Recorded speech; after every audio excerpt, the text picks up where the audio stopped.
So welcome to Culture on the Refinery.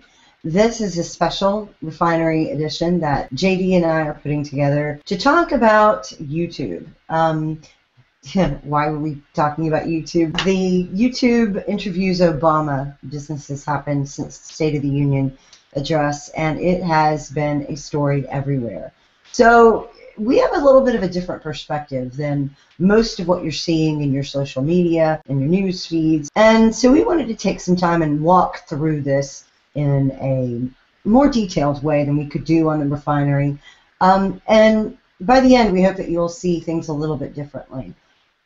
So first off, before we even get into the whole details of the things that we're going to talk about, we want to address the controversy a little bit.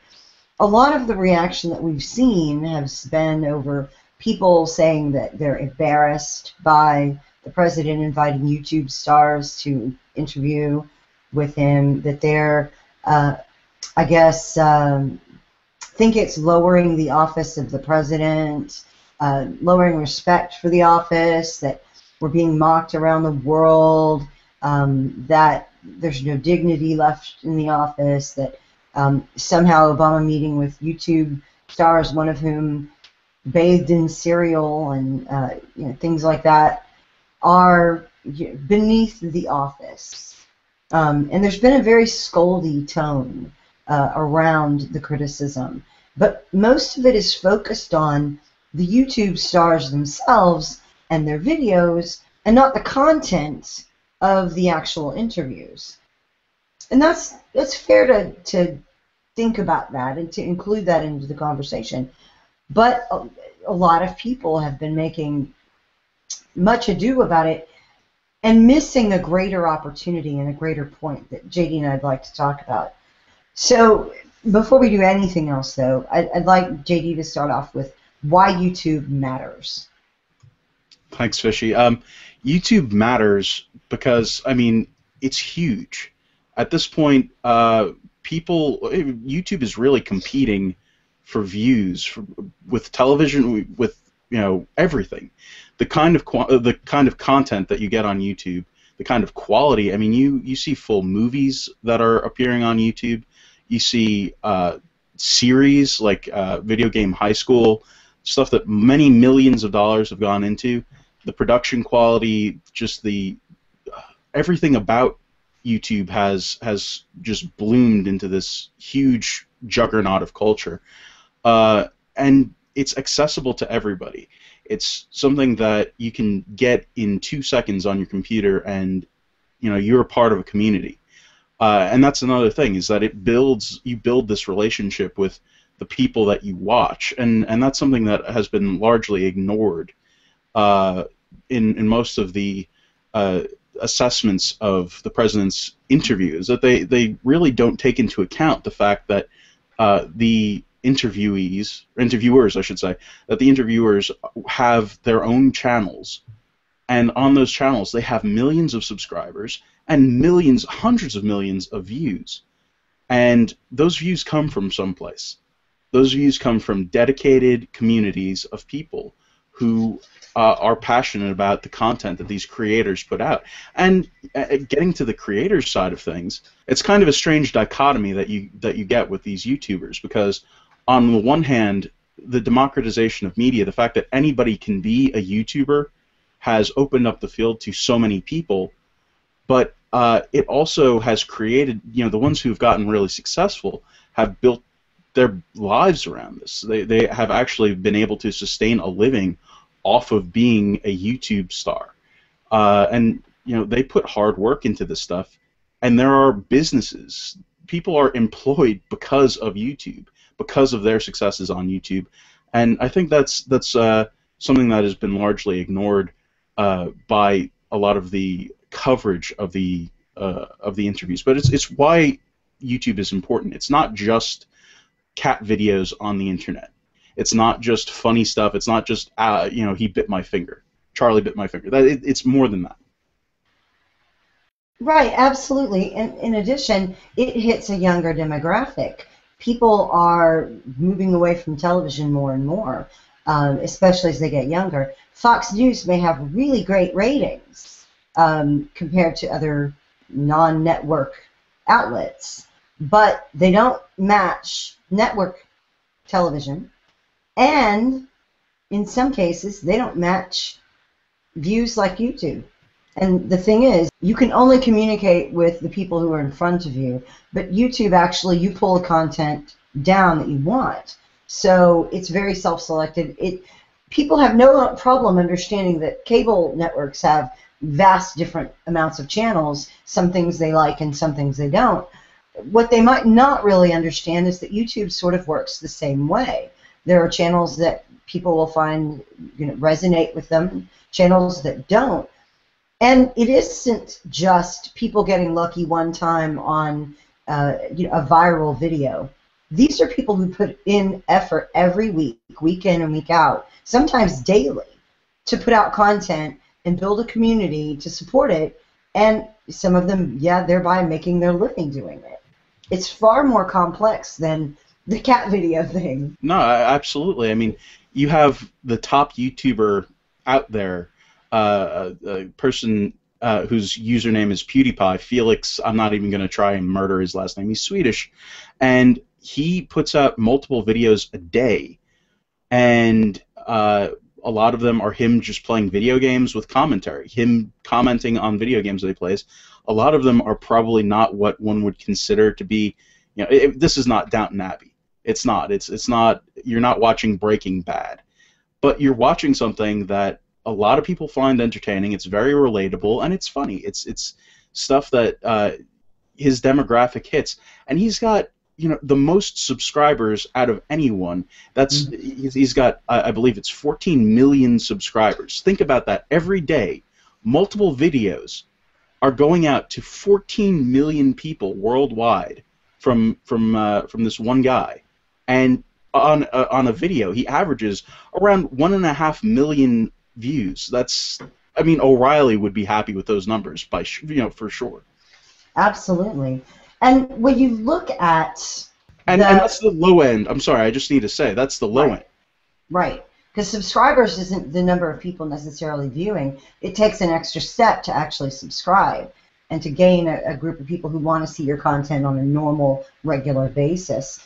One of the things that I thought about, YouTube is more of an apolitical community.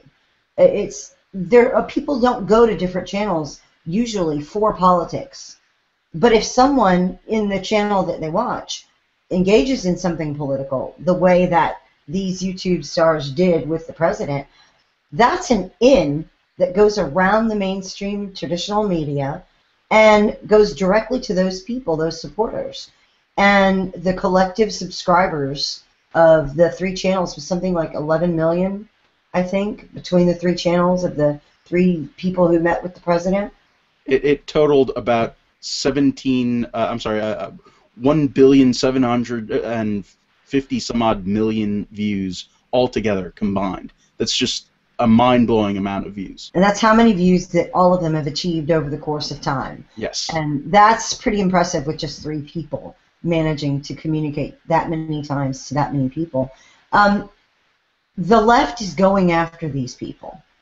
The left is going after the viewers on YouTube. And they're going after them with a vengeance. And the president trolled us all, essentially, by picking these YouTubers, having an interview, skipping regular media, just making this an event. But every one of those people saw the president speaking directly to someone they care about and follow. And that made an impression on them. The president didn't think those people were too small to talk to. Absolutely not. And something that really needs to be said is that the communal value of these YouTube channels, it really can't be overstated because of just how important it is. I mean, you've got YouTubers who have a real direct communication, a real direct link to their communities, to their subscribers, and I mean, it comes down to sharing life experiences at this point because of the way, the nature of the vlog. You get to hear people when they're down, when they're up, when they've lost somebody, when something good happens in their life. The kind of connection there emotionally there are millions of people who are emotionally invested in these YouTubers.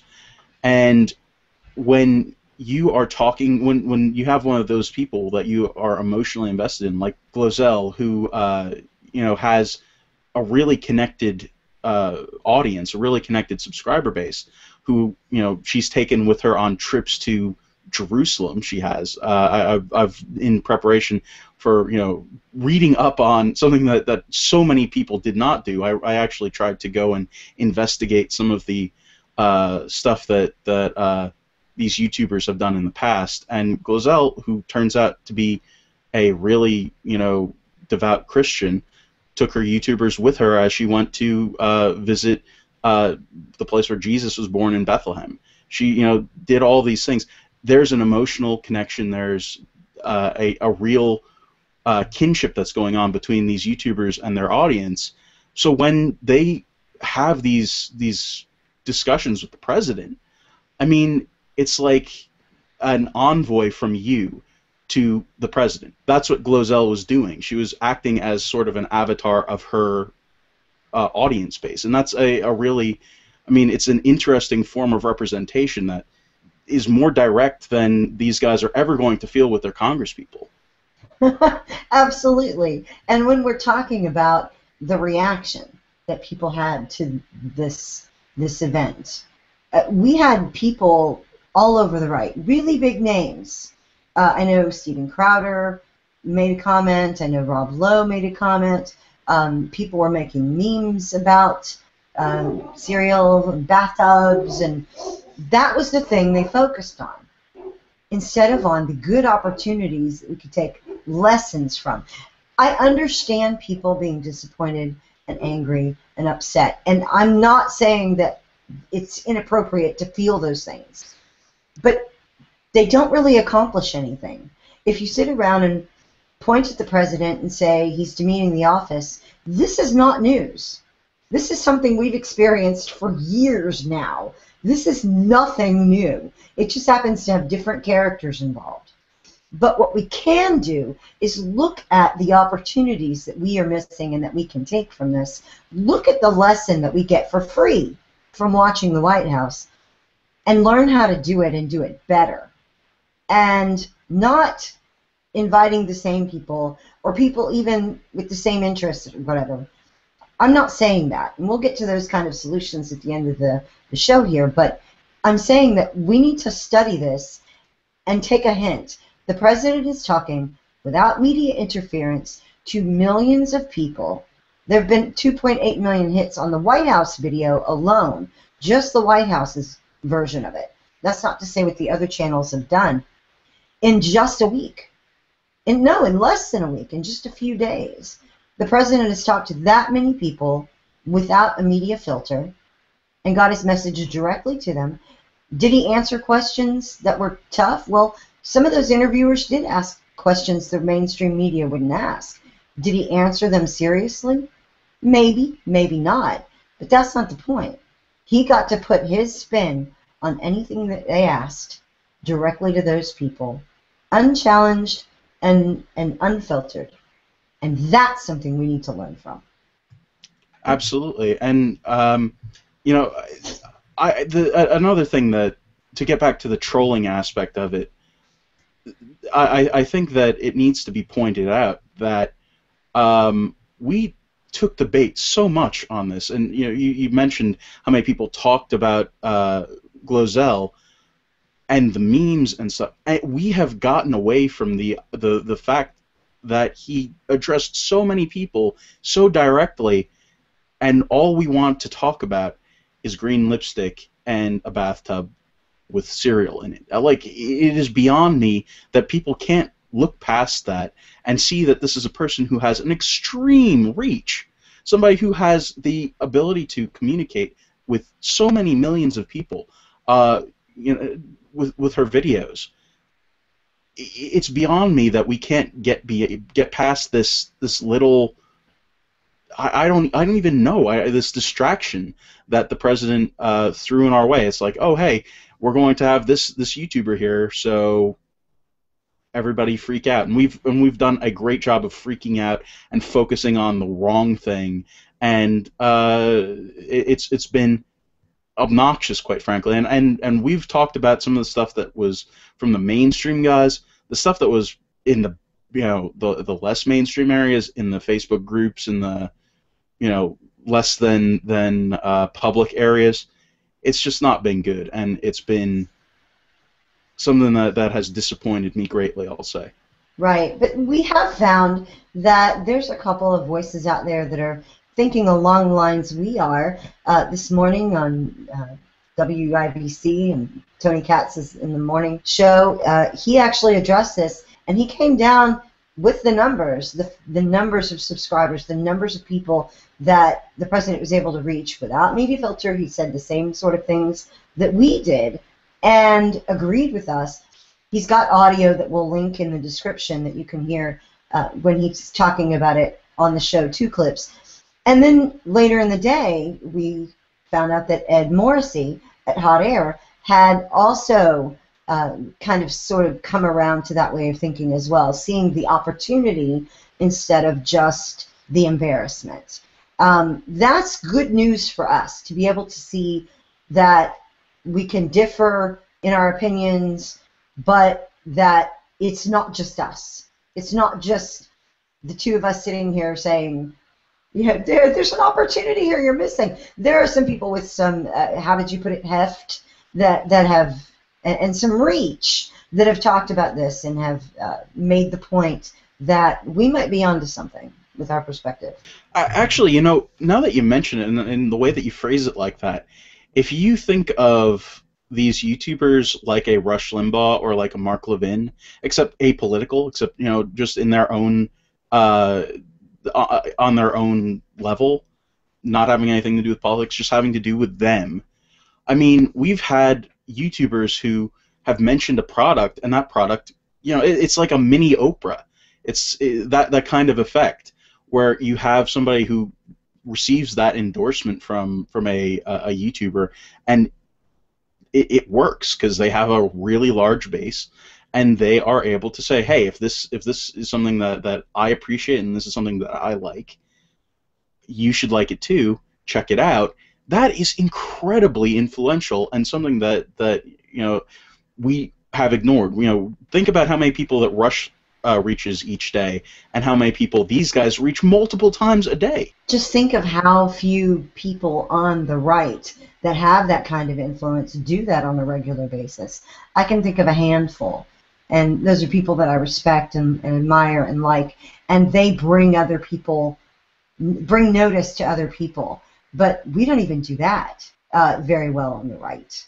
There's too few people willing to push something they like or something that they got a lot out of, whereas that is an ethic in the YouTube community. Absolutely. Yeah, I mean, that's another thing, is that you want to talk about some serious numbers.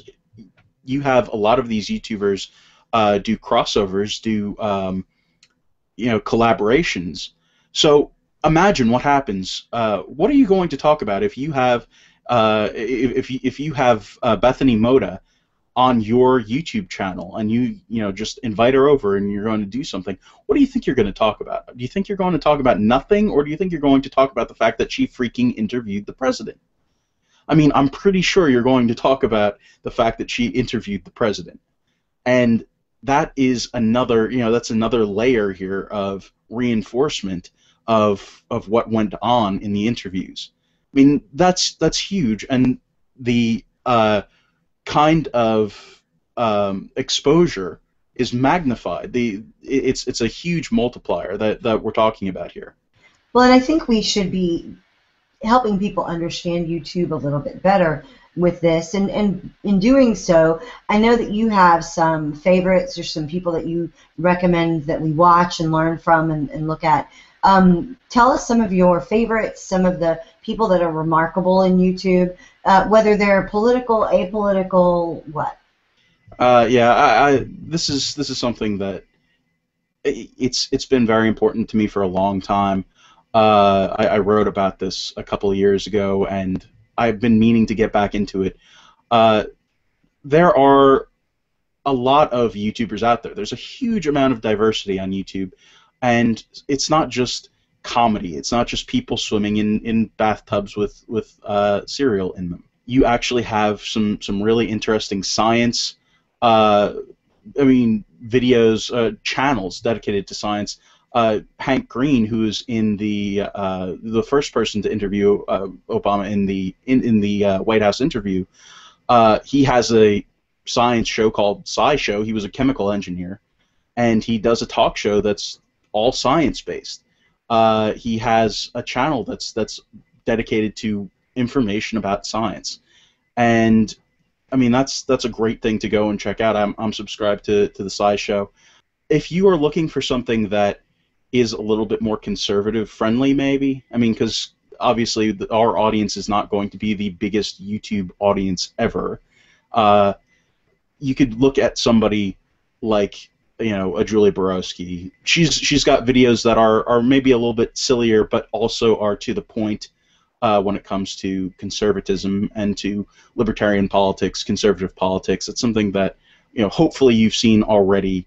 Any number of Julie videos. She's great, and they take 2 minutes of your life, so you should watch them, check them out. From there, we could talk about Remy, who does excellent pop culture references and music parodies that have really hit the Obama administration harder than any other parodies I've seen. Like, he does an excellent job.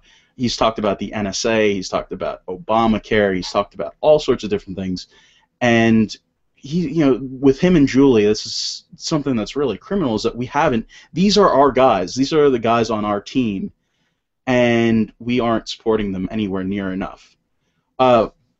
Getting outside of the conservative spirit, but not really so much. We have people like Dow Flatermouse, who does, getting back sort of into the science thing, but he has some fun with shotguns. He puts all kinds of different. I'm not sure what his job is actually, but he has a slow-mo camera, and he shoots like all sorts of wax shots. He shot silly putty out of a shotgun. It's just like interesting stuff. Fun with guns, and conservatives seem to like that. That's something that I think we can agree that's a fun thing to watch, and it's cool. There's definitely some science involved as well there, and also continuing the science trend. I'm a geek. I'm sorry. I guess this has something to say about my tastes, but you have Smarter Every Day, which features a Christian rocket scientist from Alabama named Destin, who, in order to enhance his kids' college fund, started up a series of videos, Smarter Every Day. And sadly, they're not every day. He does not put out a video every day, but he puts out really, really, really great content.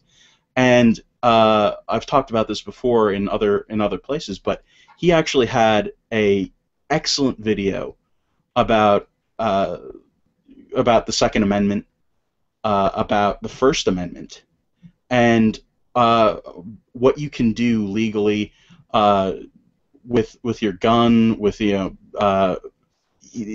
the video that I'm talking about, he actually, somebody was jailed for filming a railroad track, and he himself went to go and video a railroad track to say, hey, I'm doing this. This is my right. This is within my right, and he wasn't hassled. So there's so much more, again, than the comedy, haha, whatever, juvenile maybe videos that are thought of. Another really interesting YouTuber, and one that I will talk about more later, is Philip DeFranco, who I believe it's 3 or 4 times a week he puts out the Philip DeFranco Show, where he talks about not just pop culture stuff, not just frivolous stuff, not just, oh my goodness, this happened kind of stuff, but he also actually puts in some pretty substantive news and commentary, and he keeps it pretty even-handed. He actually was, and this might be a knock against him, but he was a Gary Johnson supporter in 2012, but he claims to be a fiscal conservative, social liberal, and that's somebody who I can talk with. That's somebody who I can understand, and I can, you know, I can appreciate that perspective, and I think it's something that people don't really realize. They think that maybe the internet, because of all of the young people on it, are going to be liberals off the bat, but there certainly are more than just liberals out there, whether it's, you know, Destin in Alabama or Philip DeFranco, who has a huge audience, a massive audience, over 1 billion views just on his own. It's 1.3 billion views on his own. And people like the Shaytards, who are a family of Mormons in, I believe, Montana, who have another really massive viewer base, subscriber base, and you know they also talk about gun rights. They talk about all sorts of stuff. It is not the standard liberal fare on YouTube. Absolutely not. No, and I know that we need to get better about that, but I want to stop here. Let us take a look at Phil's video the day of the State of the Union address. Phil did a video that, if I'm not mistaken, was titled something like "Trains Kill More People Than You Think," or something like that.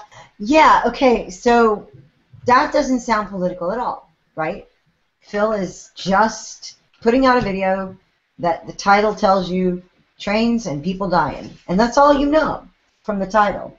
So I want to go through bit by bit and look at this video, and we'll just talk through it as we watch a little bit. The first 12 seconds is really interesting if you want to cue that up.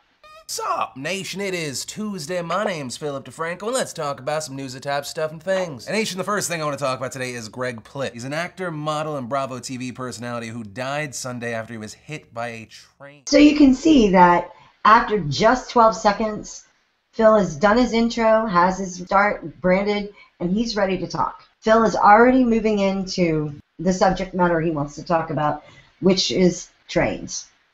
He's talking about the story of a celebrity who has died because of an incident with a train. He was working out, filming in a train yard, and he got hit. And he spends a couple of minutes talking about this, and it's grabbing the people's attention. Now, you may care or may not care about this guy. It was a very shocking and strange story about his death. But Phil has grabbed the attention in 12 seconds. Right after that, grab the attention of the people watching with a story like this.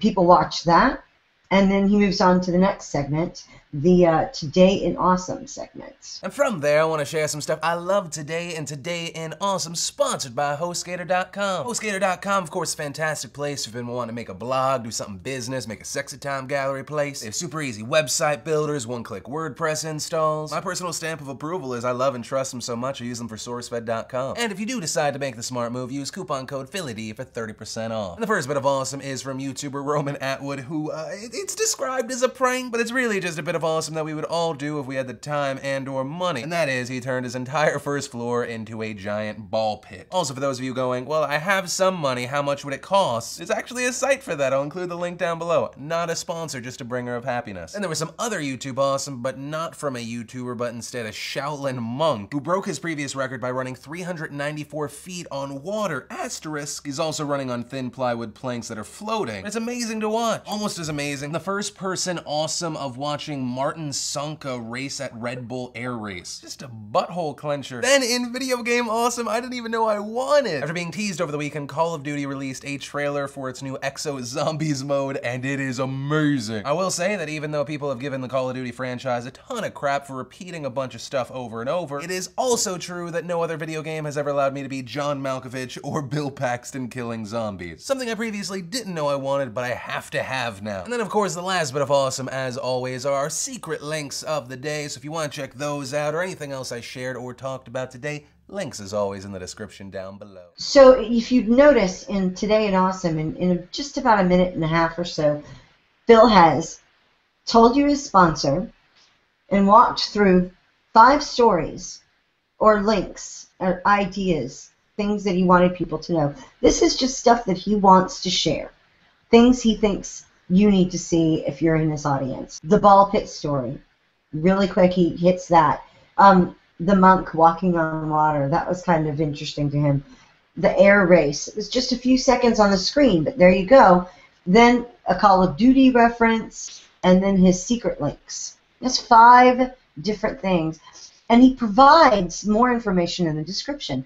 People don't often look at the description unless they know to do so, but you check there for links.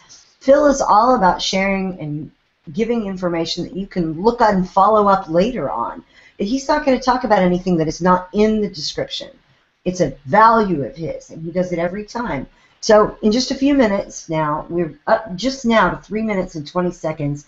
He's managed to talk about 6 different stories and set up the next thing he's talking about, which is poverty. And then, nation, let's talk about the rich getting richer. The anti-poverty charity Oxfam came out with new research. It's kind of scary. Research saying that the world's wealth owned by the top 1% went from 44% in 2009 to 48% in 2014. Oxfam saying that if this trend continues, by 2016, the top 1% will have more than 50% of the world's wealth. So, are the rich getting richer? Yes, but when you think of rich, who do you think of? I mean, you have people like Warren Buffett, believed to be worth around $58.2 billion back in 2013. Bloomberg at the same time around 33%. Then you have your mishmash of Saudi princes and old white guys smoking cigars, drinking scotch, and petting a cat evilly. Evilly? Yes, evilly. But keep in mind, this is on a global scale. In fact, to be in the world's top 1%, you don't have to have billions of dollars. And it doesn't take into account regular income or average salary. You just, and I use the word just very loosely here, have to be worth more than £500,000. So in the worldwide sense, if you owned your average home in London, you are in the top 1%. And that's why I said I use the word just very loosely, because in fact the top 80 people in the world have the same wealth as the bottom 50%. So 80 people equal 3.5 billion people. And what's crazier is even if you're not in the top 1%, you might still be in the top 20%. The top 20% in the world account for 94.5% of the world's wealth, meaning that the bottom 5.5% in 2014 had an average wealth of $3,851. So depending on your viewpoint, either interesting or scary in a worldwide sense, but this also ties into something in the United States tonight. So did you pay attention to the way that Phil talked about poverty?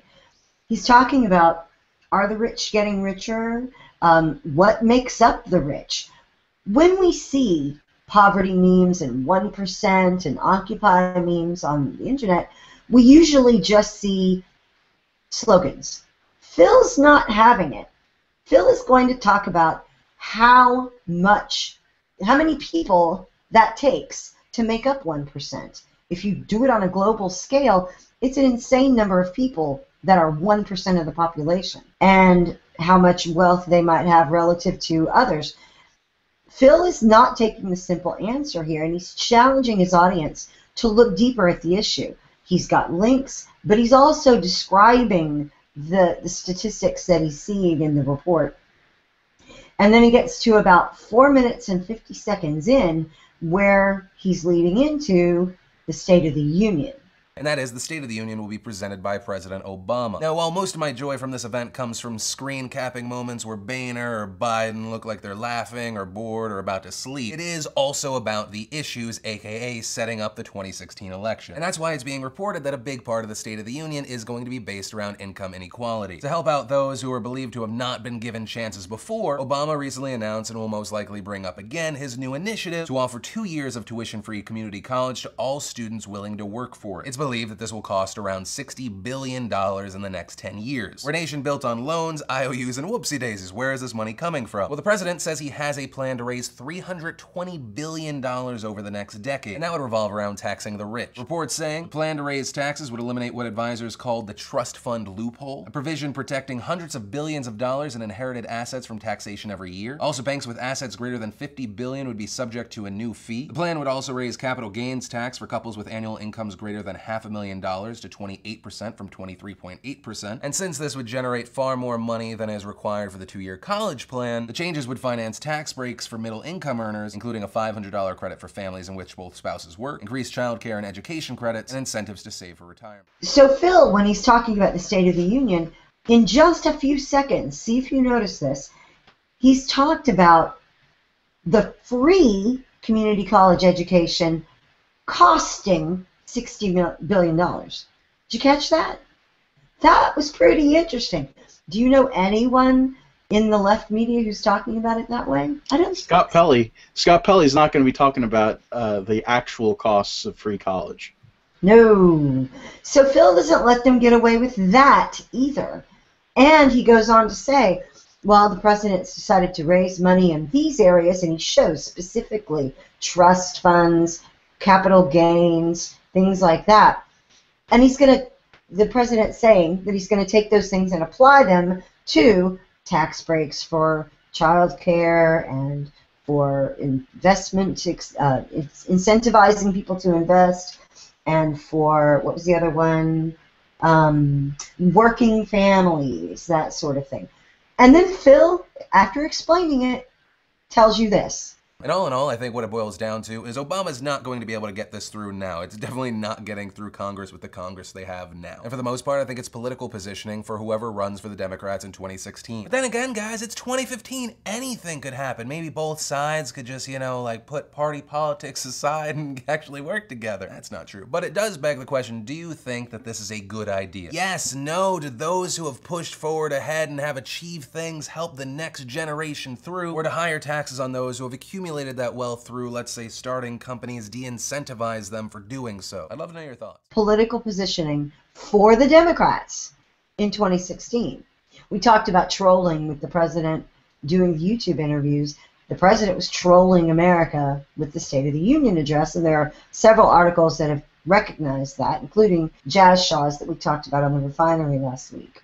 Now, he asks and he finishes with this great bit. He asks the question, do we help the less fortunate by, giving them a hand up, giving them a helping hand here and there?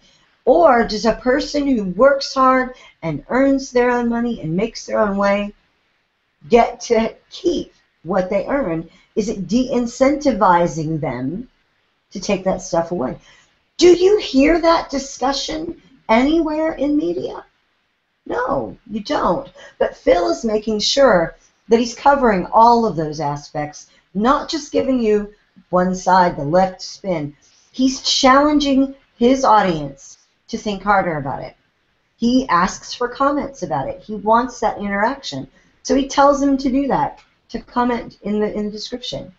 So we've been through a Phil video, and we've broken it down for you to see how he handles this one day, one episode, one political event. Again, people don't come to Phil's channel for politics. They didn't come to the channel for that video about trains killing people for politics. But they sure did get some, didn't they? Absolutely. And again, I mentioned Scott Pelley, but talk about Jon Stewart. Is Jon Stewart ever going to ask that question to his audience? Never. It's not happening. This kind of a discussion doesn't happen in the mainstream media ever. It happens on YouTube. It happens here. It happens because Phil has an audience, and he has, over the course of time, developed these leanings, whatever. And it's still a fair question. He's not putting a hard hammer of libertarianism into his question here. He's asking an open question, and he's expecting an answer from his constituency, from his audience, and they are mostly his peers, and that's another thing. They're mostly my age, his age, and they are giving real answers there. They're giving their real, honest opinions, and this is a huge difference from, the kind of left-right yelling at each other partisanship. It's an actual good faith discussion. And that appeals to people in a younger age that haven't really solidified their ideology and that like to think that they're fair-minded. Approaching him from that direction rather than a lecture or telling people what he thinks and pushing that message down, that is powerful, especially to the crowd that likes YouTube, that likes to talk about opinions and debates and have discussions rather than lectures, rather than indoctrination. So I was listening to Saturday Night Cigar Lounge this past weekend, and the host Taylor was talking about communicating with younger demographics and the way that the State of the Union was received and everything. And some folks that were in the chat were saying that we need to educate the youth, the younger voters, and tell them how they're wrong and explain to them why say the president's policies don't work. And I agree. We do need to educate people. We do need to teach them, better grasp of economics and whatever. And the school system has failed them miserably and things like that. But you can't do that if you're not in the classroom. And YouTube is one giant classroom. How can you expect any change to be made as far as the youth demographic if you don't talk to the youth? And this is where you do it. I mean, college campuses are fine, but you don't get invited to college campuses if you are a conservative. If you go on YouTube, the barriers for entry are not so high. I mean, they are not. You don't have to worry about YouTube saying, "Oh no, your opinion is too controversial for us, so we don't want you here." Or, there are people who are going to protest you, and we don't want to pay for the extra security to, make sure that you don't get pelted with glitter bombs or whatever. It's a environment where real discussion can be had, where you can actually have a meaningful interaction with people. And if we look at this, look down our nose at this format, if we look down our nose at the people who, pay attention to and who live on YouTube and who have multiple subscriptions to, many channels, it's not only is it not going to win us votes, but it's going to lose us votes real quick, because we're not in the area where these people learn about the world. We're not participating in the media that they pay attention to. Right. Just to sum up a couple of things that I know we want to reiterate, that YouTube is built by people who are building communities of trust relationships, the interpersonal business plus the regularity of content, and they begin to trust the content providers. And that's a powerful relationship. It's its own fan base, just even more intimate than following a celebrity that you like. It's much more intimate and interactive, and that's powerful. At the same time, these people who do YouTube well, that we've talked about, they're small business people. They understand and get the burdens that a small business owner would deal with. People that have views in the millions like that on a regular basis, there's money coming in that they must deal with. There are production values and costs and things like that they have to pay attention to. They're building their own businesses. On that note, I mean, I have a really quick story there. I subscribe to Rocket Jump, which is a sort of they do special effects work. Freddie Wong and Brian, I can't think of his last name, but they have some behind-the-scenes stuff from, they do their shoots and then they take behind-the-scenes video, which is very interesting and adds to that, sort of level of interaction with these people. And he's complaining about the fact that they got thrown out of an area in California. Cops came by and threw them out because they didn't have a permit for filming in that area.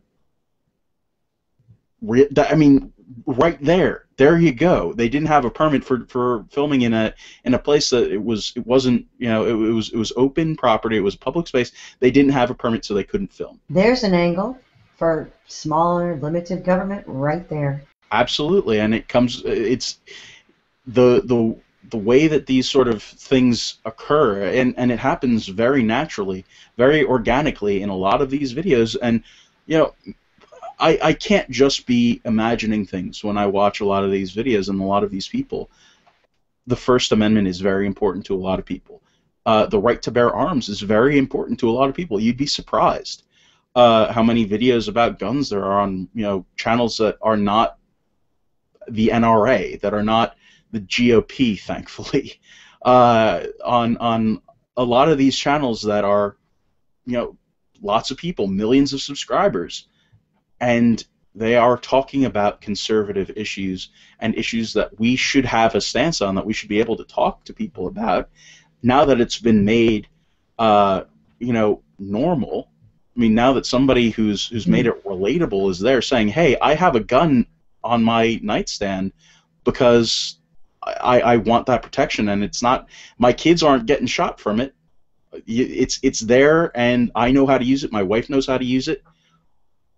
There you go. That's a pretty big deal."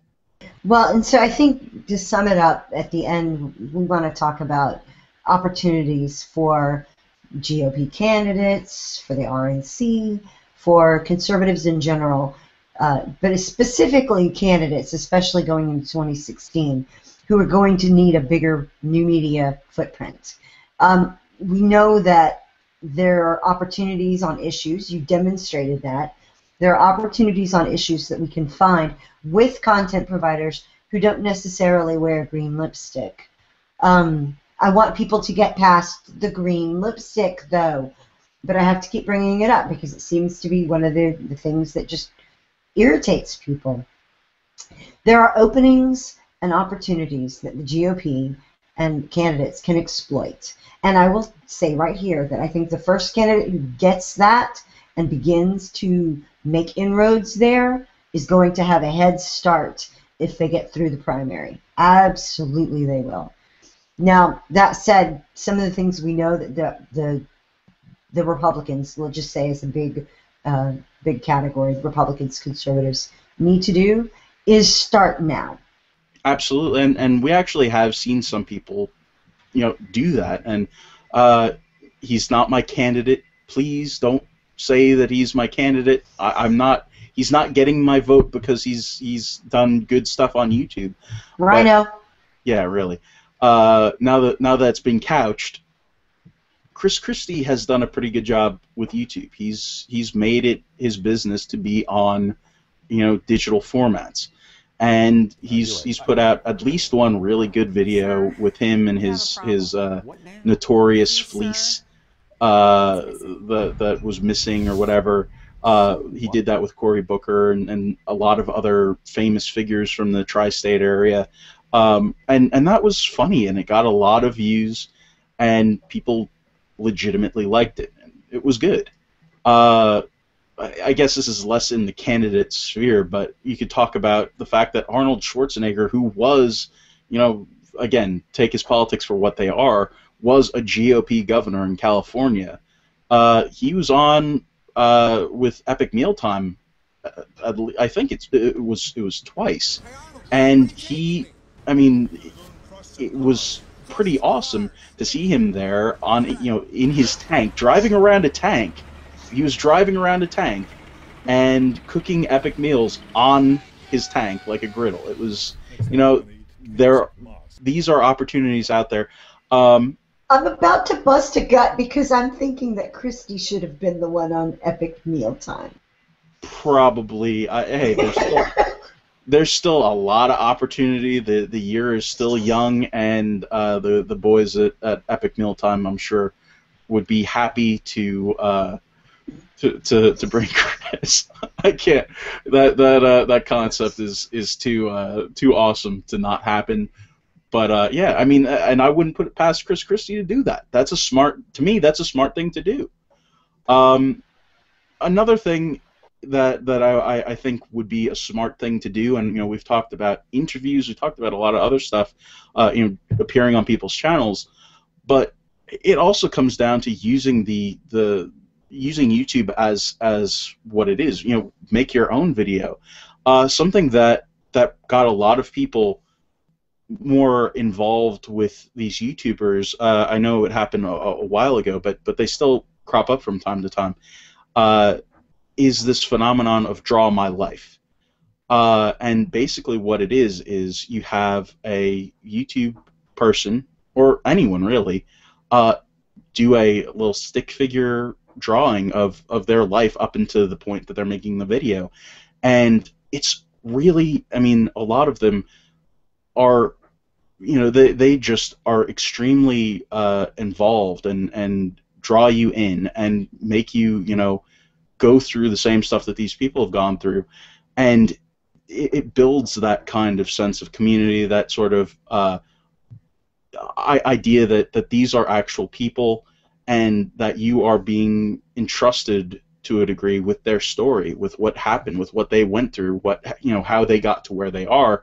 And I think that would be huge if you had a candidate, or if you had a bunch of candidates. I mean, I would love it if we had a bunch of candidates do a Draw My Life, because it goes through who they are, how did they get to this point in their life, what they're doing, what their aspirations are, what they want to do, and what's important to them. And to me, I think that there are very few better formats than the Draw My Life one, and I would love to see that coming out of some of the people on the right. Oh, that's really a cute idea. I'd forgotten about those. You're right. That would be fun.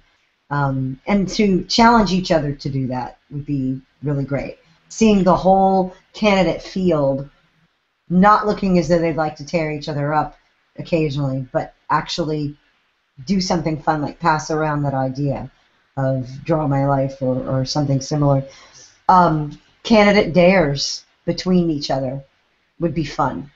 Dare videos, things not that destroy the dignity of the person, but that humanize them. Give them some task that they have to accomplish.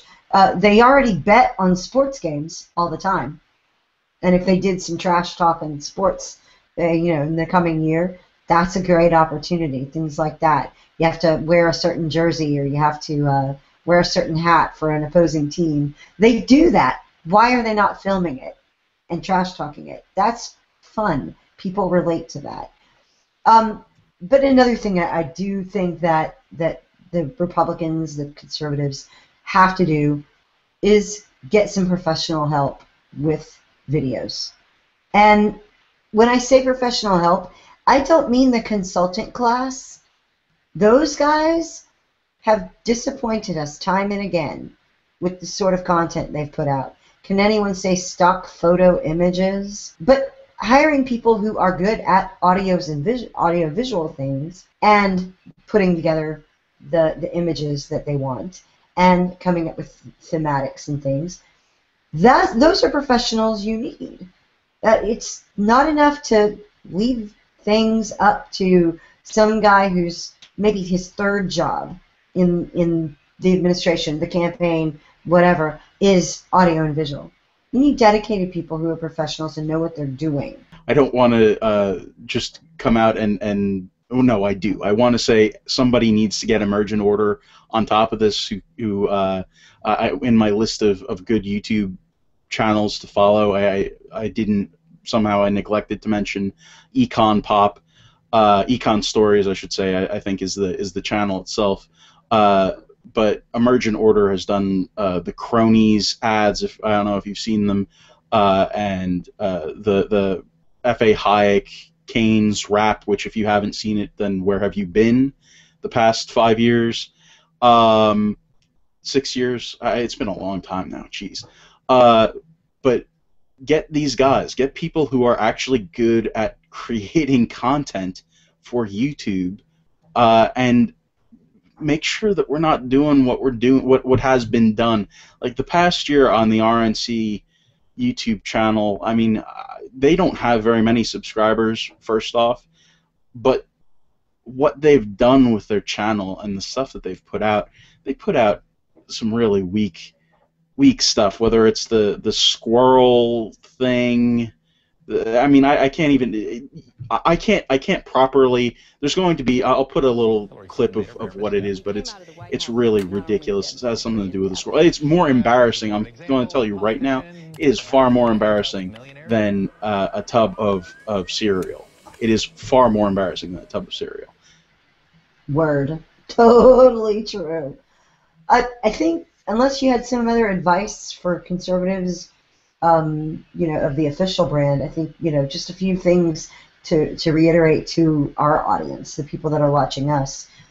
YouTube is a platform where there are a lot of people that are not like us, that may have similar values in certain places. And if we don't go after them, if we don't make attempts to communicate with them and to try to reach them, you'd better believe the left will, and will get them, and will keep them.